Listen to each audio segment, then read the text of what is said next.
It all started as an adventure, the kind that sounded epic in theory and maybe a little reckless in hindsight. Mounthood in the dead of winter, a challenge few could claim to have conquered. I'd been on enough climbing trips to know the risks, but that didn't stop me.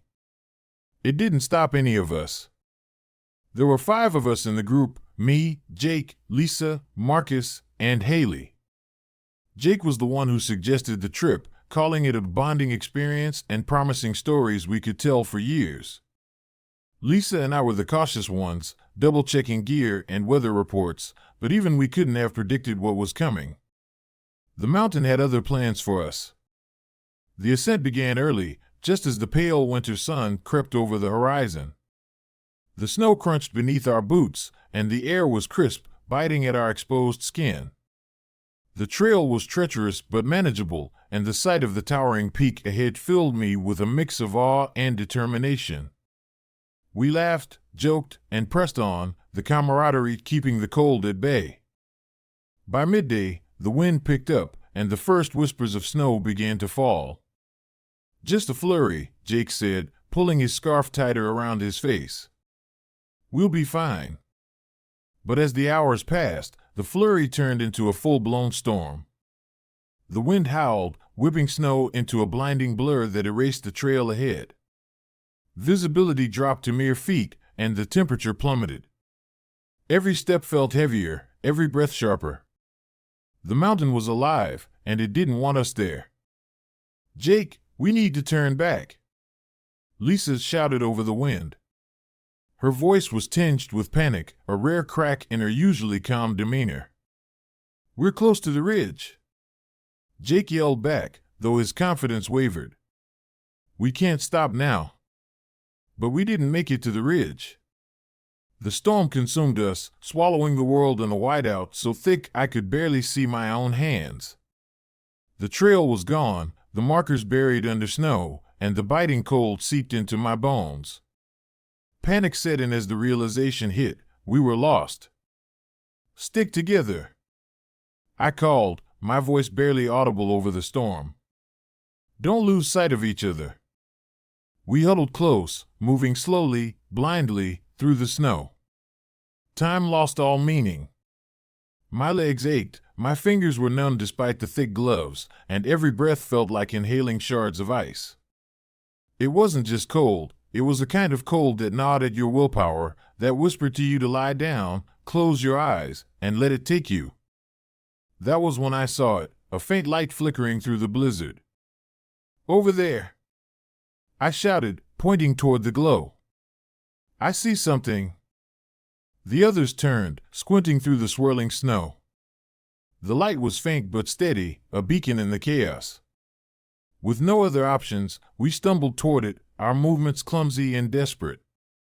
The source of the light revealed itself as we drew closer, a large, weathered cabin nestled in a grove of trees. Smoke curled from the chimney, and the windows glowed with warm, inviting light. It looked like something out of a postcard, impossibly picturesque against the harsh backdrop of the storm. "Thank God," Marcus breathed, his voice cracking with relief. "I thought we were done for." We reached the cabin and banged on the heavy wooden door. For a moment, there was no response, and my heart sank. But then the door creaked open, and a figure appeared, a tall, thin man with pale skin and piercing eyes. He wore simple, old-fashioned clothes, and his expression was calm, almost serene. "Come inside," he said in a soft, measured voice, stepping aside to let us in. We didn't hesitate. The warmth hit us like a wave as we entered, the fire roaring in the stone hearth chasing away the chill. The cabin's interior was simple but cozy, with wooden furniture, thick rugs, and shelves lined with books and trinkets. It felt safe, a stark contrast to the chaos outside. There were others inside, 3 more figures, all as pale and quiet as the man who'd let us in. They nodded in greeting but said nothing, their eyes lingering on us with an intensity that made me uneasy. "Thank you," Lisa said, her voice trembling. We were completely lost out there. The man who had opened the door nodded. "You're safe now. Rest." Despite his reassurance, I couldn't shake the feeling that something was off. The others in the cabin moved with an unnatural grace, their footsteps silent on the wooden floor. They didn't speak, didn't fidget, didn't even seem to blink. It was as if they were waiting for something. Jake flopped into a chair by the fire, rubbing his hands together. "This place is a godsend," he said, grinning. "Talk about luck." But it didn't feel like luck to me. It felt staged, as if the cabin had been waiting for us. I shook off the thought, telling myself I was just tired, cold, and paranoid. The pale man returned with blankets and cups of steaming tea, his movements smooth and deliberate. "Drink," he said, handing each of us a cup. The tea was warm and fragrant, but I hesitated before taking a sip. Something about the man's eyes unsettled me, too bright, too sharp, as if he could see straight through me. I glanced at the others, who were already drinking, their faces relaxing as the warmth spread through them. "Thank you," I said, forcing a smile as I took a small sip. The tea was surprisingly good, its heat chasing away the lingering chill in my chest. For the first time since the storm began, I felt a flicker of hope. But that hope was short-lived. As the night wore on, the unease I'd felt earlier grew stronger. The storm outside raged on, the wind howling like a living thing, but inside the cabin, the silence was deafening. The pale strangers sat together at a table, their gazes fixed on us, unblinking. They didn't eat, didn't drink, didn't speak. They just watched. "You guys notice anything weird about them?" I whispered to Lisa as we sat near the fire. She glanced at the strangers, then back at me, her brow furrowed. "Maybe they're just shy." "Shy?" I said, lowering my voice even further. "They haven't said a word since we got here. They don't eat, they don't move, they're just sitting there." Lisa shrugged, though she looked uneasy. "I don't know. Maybe they're just different. They saved our lives, didn't they?" "Yeah," I muttered, my gaze drifting back to the pale figures. "Maybe." But deep down, I knew something wasn't right. And as the night stretched on, the sense of dread only grew stronger. The storm continued to rage outside, its howling winds battering the cabin as if the mountain itself wanted us gone. Inside, the warmth of the fire should have been comforting, but the oppressive silence that hung in the air made it impossible to relax. The strangers moved about the cabin with an eerie grace, their footsteps soundless against the wooden floor.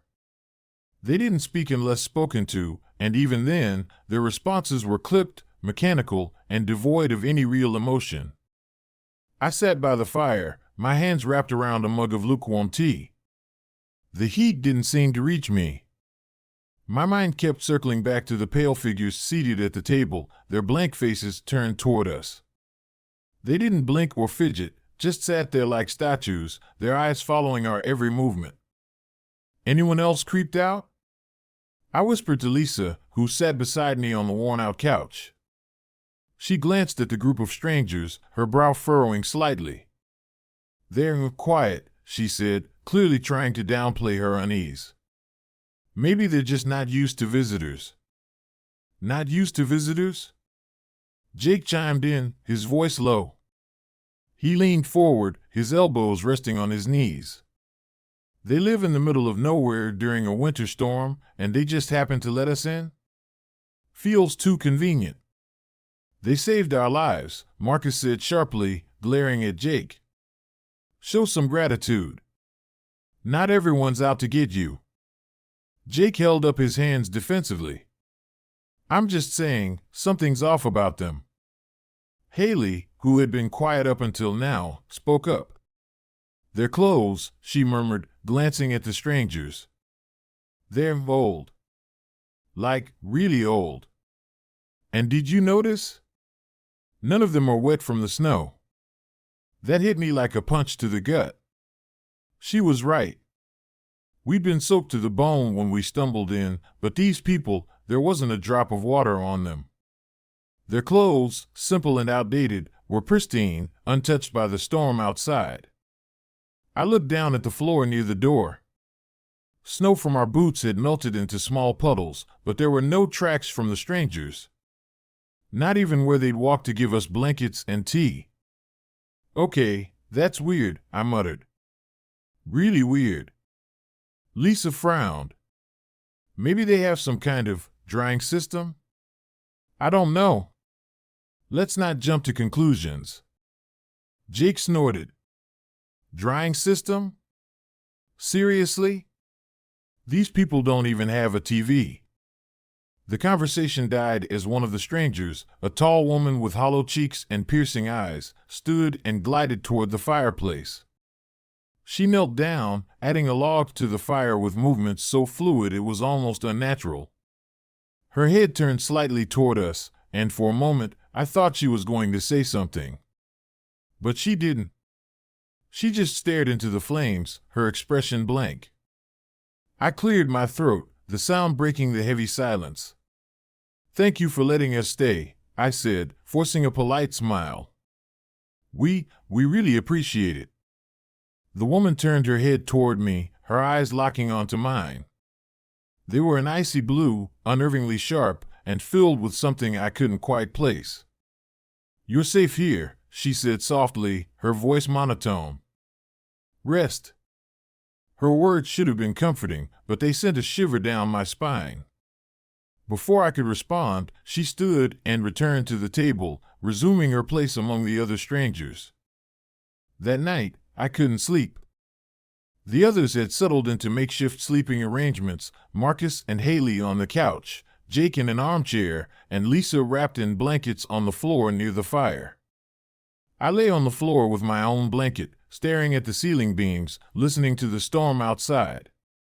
The cabin was silent except for the crackling of the fire, but my unease was deafening. At some point, I dozed off, only to be jolted awake by a sound. It was faint at first, barely audible over the storm, but it grew louder, whispers, soft and overlapping, coming from somewhere deep within the cabin. I sat up, my heart pounding. The strangers were no longer at the table. The chairs they had occupied were empty, and the room felt colder, darker, as if the fire's warmth was being swallowed by the shadows. The whispers continued, their tone insistent, like a conversation just out of earshot. I stood, careful not to wake the others, and followed the sound. It led me to a hallway at the back of the cabin, one I hadn't noticed before. The walls were lined with old photographs, their images faded and yellowed with age. They depicted people standing in the snow, their faces blurry, their expressions unreadable. The whispers grew louder as I reached the end of the hallway, where a door stood slightly ajar. A pale light spilled out from the crack, and my hand trembled as I pushed it open. The room beyond was small and windowless, lit by a single oil lamp that cast flickering shadows on the walls.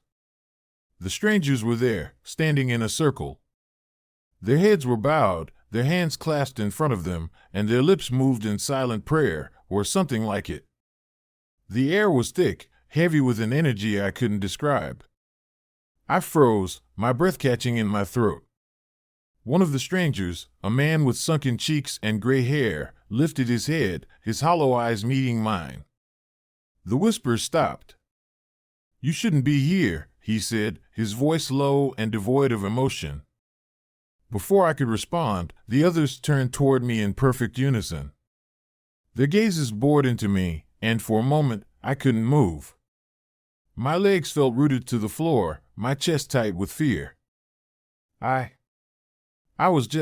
stammered, but my words trailed off as the man took a step forward. "Rest," he said, his tone firmer this time. "Return to the fire." Something in his voice compelled me to obey. I backed out of the room, my heart racing, and closed the door behind me. The whispers resumed almost immediately, muffled but insistent. The next morning, the storm showed no signs of letting up. The strangers were back at the table, their blank faces betraying nothing of what I had seen the night before. I didn't tell the others. What could I even say? That I'd caught our hosts whispering in a circle like some kind of ritual? They'd think I was losing it. Maybe I was. Jake, however, seemed more agitated than usual. He pulled me aside while the others were eating breakfast, if you could call it that. The strangers had laid out food, but none of them ate. They just sat there, watching us with those unblinking eyes. I can't stay here, Jake said, his voice low and urgent. Something's wrong with them. I nodded. I know. I don't trust them either. No, it's more than that, he said, glancing over his shoulder to make sure we weren't being overheard. I went outside last night. Just for a second, to get some air. I saw them. Saw them doing what?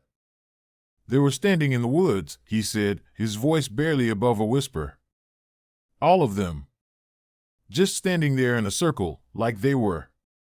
I don't know, waiting for something. And get this, they didn't leave any footprints. My stomach twisted. No footprints? None. Not a single one. It's like they weren't even there. I didn't know what to say. The unease that had been gnawing at me since we arrived suddenly felt like a full-blown threat. Something wasn't just off about these people, it was wrong, deeply and dangerously wrong. We need to leave, Jake said, his tone firm. Storm or not, we have to get out of here. I glanced toward the strangers, who were still seated at the table, their faces as blank and unreadable as ever. They didn't move, didn't react, but I felt their eyes on us, cold and calculating. Tonight, I whispered, my voice trembling. We'll leave tonight. Jake nodded, but the fear in his eyes told me he didn't think we'd make it that far. The storm didn't let up. The howling wind rattled the cabin walls, and snow cascaded off the roof in thick sheets, as if the mountain itself were trying to bury us alive. Inside, the air felt heavy, oppressive, as though the very walls of the cabin were closing in on us. Despite the roaring fire, I couldn't shake the cold that clung to my skin. Jake's words from the night before haunted me. They didn't leave any footprints. I replayed them over and over, trying to make sense of it, trying to rationalize what he'd seen. But the more I thought about it, the more impossible it seemed. By the afternoon, tensions among the group had reached a breaking point. Jake paced near the fire, his hands shoved deep into his pockets, muttering under his breath. Lisa sat quietly, her eyes darting toward the strangers every so often. Marcus and Haley tried to keep up some semblance of normalcy, but their forced conversations only highlighted the growing unease. The strangers, as always, remained eerily silent. They sat at the table, unmoving, their blank gazes fixed on us. The woman who had spoken the night before, if I could even call it speaking, occasionally tilted her head, as though listening to something only she could hear. It was unsettling, to say the least. That evening, Jake approached me with a grim expression. We can't wait any longer, he said quietly. If we don't leave now, we're not getting out of here. I nodded. We'll leave tonight, after dark. When there, I hesitated, glancing at the strangers. Distracted. Jake's jaw tightened, but he didn't argue. He returned to his seat by the fire, his gaze fixed on the window as though he could see past the swirling snow. When night fell, I quietly gathered my gear, trying not to make a sound. Lisa caught my eye and raised an eyebrow, silently asking what I was doing. I motioned for her to follow me, and after a moment's hesitation, she stood. Where are you going? Marcus asked, his voice low but sharp. Just stepping outside for a minute, I lied. His eyes narrowed, but he didn't press further. Haley, however, stood abruptly. I'm coming with you, she said. I didn't argue. The more of us who knew what was happening, the better. Together, the three of us slipped out of the cabin, the icy wind biting at our faces as soon as we stepped outside. Jake was waiting near the edge of the woods, his breath visible in the cold air. Finally, he muttered, Come on. We trudged through the snow, our boots crunching loudly in the silence. The storm had eased slightly, but the moon was hidden behind thick clouds, leaving the forest bathed in darkness. My flashlight cut through the gloom, casting long, flickering shadows on the trees. After a few minutes, Jake stopped abruptly and held up a hand. "There," he whispered, pointing ahead. At first, I didn't see anything. But as my eyes adjusted, I noticed a faint glow in the distance, barely visible through the trees. It was dim and flickering, like firelight, but colder somehow, less inviting. "What is that?" Lisa whispered, her voice trembling. Jake didn't answer. He just started moving toward the light, his steps careful and deliberate. The rest of us followed, the snow muffling our footsteps. As we got closer, the glow grew brighter, and the forest seemed to grow quieter. The wind died down, and even the distant sound of the storm faded into nothing. It was as if we'd entered a different world, one where sound didn't belong. When we reached the source of the light, my stomach dropped. The strangers were standing in a circle in a small clearing, their pale faces illuminated by the cold, flickering glow. They were perfectly still, their heads bowed, their hands clasped in front of them. The light didn't come from a fire or lantern, it came from them. Their skin seemed to glow faintly, as if they were lit from within. I took a step back, my foot crunching in the snow. The sound was deafening in the silence, and every head in the circle snapped up at once. Their eyes locked onto us, unblinking and unnervingly bright. "Run," Jake whispered, his voice barely audible. We didn't need to be told twice. We bolted back through the forest, the snow slowing our progress as we stumbled over roots and rocks hidden beneath the white blanket. Behind us, I heard no footsteps, no movement, but I could feel them coming. The air grew colder, the silence heavier, as though the forest itself were conspiring against us. Lisa tripped and fell, letting out a small cry as she hit the ground. I stopped to help her up, my hands trembling as I pulled her to her feet. "They're not following us," Haley said, her voice quivering. "Why aren't they following us?" "They don't need to," Jake said grimly. "They're hurting us." "What?" I asked, my heart pounding. Jake didn't respond. He just kept running, his flashlight bouncing wildly in the darkness. I followed, my mind racing. His words made no sense, but they felt true. The strangers weren't chasing us, they were guiding us, pushing us toward something. When we finally broke through the trees, my heart sank. We were back at the cabin. It stood exactly as we had left it, its warm glow spilling out into the snow. The storm raged on around it, but the air near the cabin was unnaturally still, as though it existed in a bubble of calm. "This can't be right," Lisa said, her voice trembling. We ran in the opposite direction. "How are we back here?" "They won't let us leave," Jake said. His face was pale, his eyes wide with fear. "This place, it's a trap. It's not letting us go." As we stood there, frozen in place, the cabin door creaked open.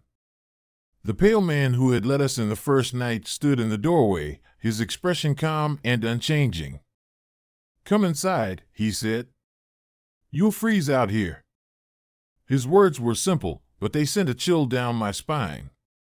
There was no urgency in his tone, no concern. Just a quiet certainty, as if he already knew we had no other choice. Jake shook his head. "No," he said firmly. "We're not going back in there." The man tilted his head slightly, as though considering Jake's words. Then he stepped aside, leaving the door open. "You're welcome to stay out here," he said. "But you won't last long." Behind me, the wind howled, and the cold bit into my skin like a living thing. I looked at the others, my mind racing. The cabin was a trap, I knew that. But so was the storm. We were running out of options, and the strangers knew it. "We go back," Marcus said finally, his voice low. "At least there's a fire." No, Jake snapped. Don't you get it? That's what they want. They're waiting for us. For what? Haley asked, her voice breaking. What are they waiting for? Jake didn't answer. He just stared at the cabin, his jaw clenched, his fists trembling. And then, behind us, the whispers began again. We stood frozen, caught between the relentless storm behind us and the unsettling glow of the cabin ahead. The strangers were nowhere to be seen, but their presence hung heavy in the air, like an unspoken threat. The whispers that had chased us through the woods were faint now, barely audible over the howling wind, but I could feel them creeping closer. What do we do? Lisa whispered, her voice trembling. She clung to my arm, her eyes darting between the cabin and the shadowy trees behind us. Jake's jaw tightened. We keep moving. I don't care if it takes all night, we're not going back in there. It's a trap out here, too, Marcus snapped. His face was pale, his breath coming in shallow puffs. At least in the cabin, we have a fire. We're going to freeze if we stay out here. They want us to go back, Jake said, his voice low but firm. Don't you see? That's why they opened the door. They're waiting for us. For what? Haley asked, her voice shaking. What are they waiting for? Jake didn't answer. His flashlight flickered, and he slapped it against his palm in frustration. We need to move. Now. But as he turned toward the trees, the whispers grew louder. Reluctantly, we followed Jake into the forest, the cold seeping deeper into my bones with every step. The storm raged on, but the snow beneath our feet felt different now, softer, almost hollow, as if there was nothing solid beneath it. I tried to push the thought away, focusing instead on the faint beam of Jake's flashlight cutting through the darkness. After what felt like hours, the trees began to thin, and I felt a flicker of hope. Maybe we'd found a way out. Maybe we'd finally escaped the cabin and its ghostly inhabitants. But then the whispers stopped. The sudden silence was worse than the noise. The wind died down, and the snowflakes seemed to hang in the air, suspended in time. I turned to Lisa, her wide eyes mirroring my own fear. Why did it stop? She whispered. Jake slowed, his flashlight sweeping the forest ahead. Something's wrong, he muttered. That's when we saw it. The cabin. It stood in a small clearing, exactly as we'd left it, its warm glow spilling out into the snow. The same heavy door, the same weathered wood, the same chimney puffing smoke into the freezing air. This isn't possible, Marcus whispered, his voice barely audible. We've been walking in the opposite direction. It's not real, Jake said through gritted teeth. It's them. They're playing with us. Haley let out a soft sob, her breath hitching as she stared at the cabin. What do they want from us? No one answered. We stood there, paralyzed, as the cabin door creaked open. The pale man from before stood in the doorway, his expression calm and unchanging. Behind him, the other strangers stood in the shadows, their blank eyes watching us. Come inside, the man said, his voice soft and measured. You'll freeze out here. Jake shook his head. No. We're not going back. The man tilted his head slightly, as though amused by Jake's defiance. There's nowhere else to go, he said. The storm will take you if we don't. Then we'll take our chances, Jake snapped. The man didn't argue. He simply stepped aside, leaving the door open. The glow of the fire inside was warm, inviting, but I couldn't shake the feeling that stepping through that door would mean surrendering something I could never get back. We're not going in there, Jake said again, his voice shaking with determination. We need to figure out what's going on. Where? Lisa asked, her voice breaking. We've been walking in circles. There's no way out.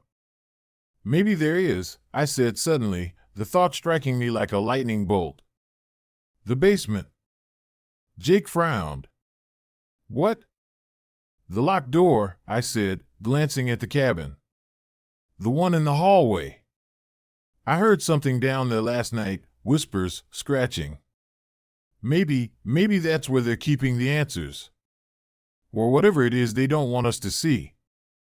You want to go back inside to find answers? Marcus asked incredulously. Are you insane? What choice do we have? I shot back. If we keep wandering out here, we'll freeze. If we go back, maybe we can figure out what's really happening. Jake hesitated, his flashlight flickering again. Finally, he nodded. Fine. But we're in and out. No stopping to ask questions. We approached the cabin cautiously, the snow crunching beneath our boots. The strangers were gone, but the door remained open, the glow of the fire spilling into the night. I stepped inside first, my heart pounding in my chest. The warmth was immediate, almost suffocating after the cold outside. The cabin was empty, eerily silent. The chairs at the table were vacant, and the fire crackled softly in the hearth. It felt staged, like a trap waiting to spring. This way, I whispered, motioning for the others to follow. The hallway leading to the basement was darker than I remembered. The photographs on the walls seemed different, too clearer, their faces sharper. I avoided looking at them, focusing instead on the locked door at the end of the hall. When we reached it, Jake stepped forward and tried the handle. It didn't budge. He cursed under his breath and pulled a multi-tool from his pocket, working quickly to pick the lock. The rest of us stood behind him, the silence pressing down on us like a weight.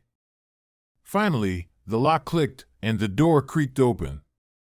The air that spilled out was cold and damp, carrying the faint scent of decay.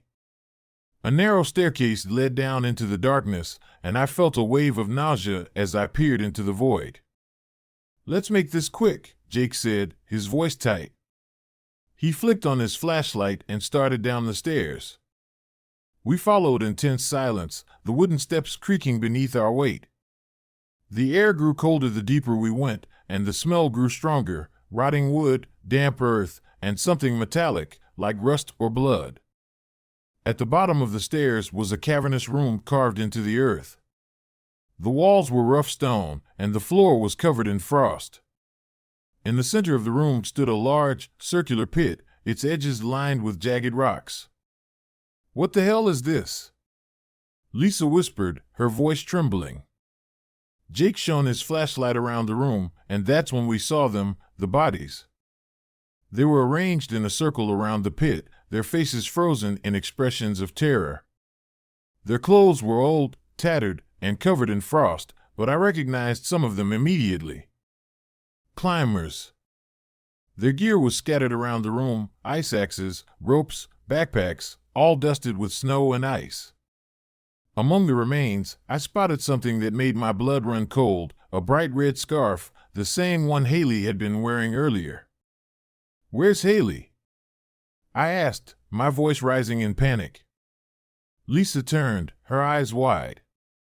She was right behind me. The whispers returned, louder than ever, echoing through the chamber. The air grew colder, the frost spreading across the floor, creeping toward us like living tendrils. They're here, Jake whispered, his voice trembling. From the shadows, the strangers emerged. Their faces were blank, their eyes glowing faintly in the darkness. They moved in perfect unison, their steps soundless on the frozen ground. You were never meant to leave, the pale man said, his voice cutting through the whispers.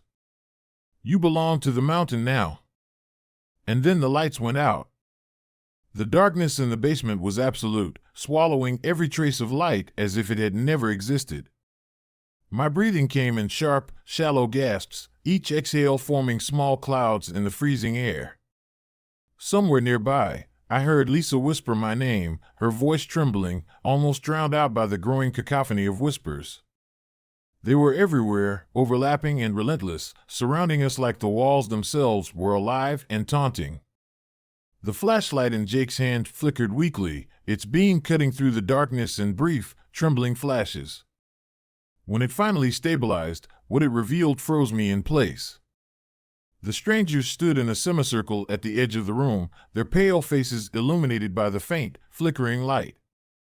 They didn't move, didn't blink. Their blank, hollow eyes reflected the flashlight's beam, glowing faintly, almost inhumanly. At their center was the pale man, his expression calm but deeply unsettling, like he held all the power in the world and had no need to flaunt it. His gaze locked onto mine, and I felt an almost physical weight press against my chest. "You've seen what lies beneath," the man said, his voice low and cold, echoing unnaturally in the cavernous space. "You should not have come here." My throat was dry, my mind racing, desperate to make sense of what was happening. Jake stepped forward, his hand gripping the flashlight so tightly his knuckles turned white. "What is this place?" he demanded, his voice breaking the suffocating silence. "Why are you doing this to us?" The pale man tilted his head, his lips curling into a faint, humorless smile. "You were lost, and we saved you. We gave you shelter, warmth, safety. But all things come with a cost." Lisa's voice broke the tension, sharp and filled with panic. "What are you talking about? We didn't ask for any of this." The pale man turned his gaze to her, and she took a step back, clutching my arm. "No one asks," he replied. "The mountain chooses." My stomach churned, dread clawing at my insides as the whispers grew louder, more insistent. They didn't sound human anymore.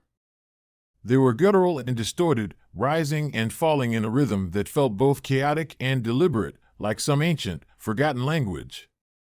I turned my head toward the pit in the center of the room, its jagged edges rimmed with frost.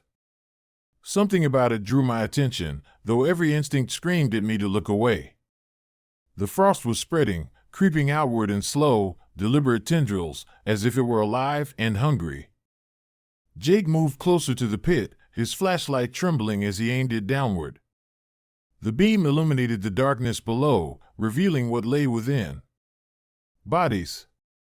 Dozens of them, frozen and contorted, their faces locked in expressions of pure terror. Some were old, their features barely discernible through the layers of frost and ice, while others were fresh. Too fresh. My stomach twisted as I recognized the red scarf wrapped around one of the bodies, Haley's scarf. Lisa screamed, the sound echoing through the chamber, sharp and raw. Jake stumbled backward, nearly dropping the flashlight. "No," he whispered, his voice shaking. "No, no, no." The pale man stepped forward, his movements slow and deliberate. "You see now," he said. "The mountain takes what it is owed." I backed away, dragging Lisa with me, my heart pounding in my chest. "We're leaving," I said, my voice firm despite the terror coursing through me. "We're not staying here." The pale man's smile widened, and for the first time, his calm demeanor faltered. There was something behind his expression now, something dark and ancient, a hunger that sent chills down my spine. "You cannot leave," he said, his voice low and resonant. "You are part of this place now. You belong to it, as they do." The whisper swelled, growing into a deafening roar that seemed to vibrate through my skull. The frost crept closer, and the strangers began to move, their steps unnaturally smooth and soundless. Jake grabbed my arm, his face pale and drenched in sweat. "We have to run," he said, his voice shaking. "Now." I didn't need convincing. Grabbing Lisa's hand, I turned and bolted toward the staircase, Jake close behind. The sound of footsteps, too many footsteps, echoed behind us, impossibly loud and yet eerily rhythmic, as if the strangers were moving in perfect unison. The air grew colder with every step, my breath freezing in my throat. When we reached the stairs, I nearly tripped in my desperation to climb them, Lisa and Jake right on my heels. The whispers didn't fade as we ascended, they grew louder, more insistent, until they were all I could hear. As we burst through the basement door and into the main cabin, the warmth of the fire hit me like a physical force, but it didn't bring comfort. The strangers were there, waiting. They stood in a line near the doorway, their pale faces blank and unchanging, their eyes glowing faintly in the firelight. "You cannot leave," the pale man said again, stepping forward. His voice was calm, but there was an edge to it now, a dangerous finality that made my skin crawl.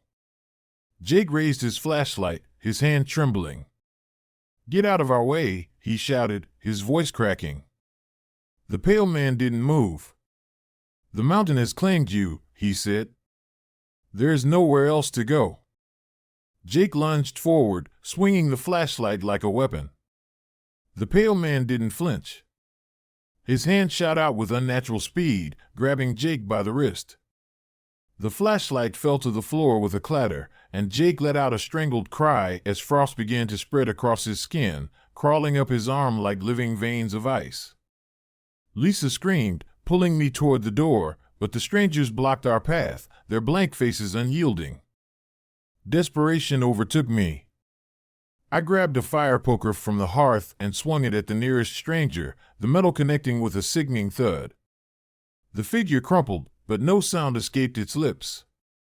Instead, it dissolved into a pile of frost and snow, its form collapsing like an empty shell.